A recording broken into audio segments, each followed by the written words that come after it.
Oke, wilujeng tepang deui baraya sadayana sareng abdi Mang Edon anu bade ngabewarakeun zaman-zaman kiwari anu keur aheng fenomenal. Dibewarakeun aya salaki pamajikan anu keur dokdak amuk-amukan silih tempas omongan. Keheul kacida keheulna nepi ka baskom, kulkas, katel, jeung seeng ngararapung. Kadangueun tah ku warga di dinya. Na pikiran si warga teh sok sieun katutuluyan, kateterusan nepi ka dipaehan. Ngalapor we manehna teh ka polisi.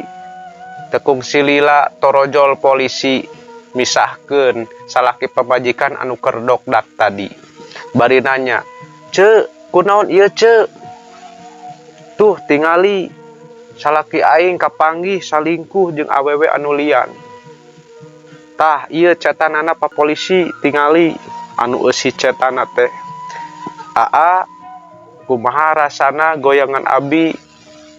Salakina ngajawab, "Duh neneng, goyangan neneng mah kawas goyangan molen coran.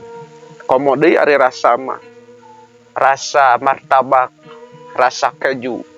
Aduh eta polisi seuri bari nanya ka si ece teh, "Ari ece, rasa naon?"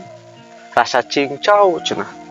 "Ah, ari kitu mah atuh ceuk, tarimakeun we." Tah beuki si ece teh beuki emosi, beuki amuk-amukan tah ngabarontak. "Geus geus ceuk," cek polisi teh. "Geus ke ku abi salaki ece dicana ka kantor." Terus aya nu ngumpul awewe di dinya, da ngarumpul awewe hungkul. Silih patanya tah, "Ari ece rasa naon?" "Abi mah rasa nangka manalika." "Duh," cek si awewe hiji deui teh. "Geus ceuk ganti ulah rasa eta.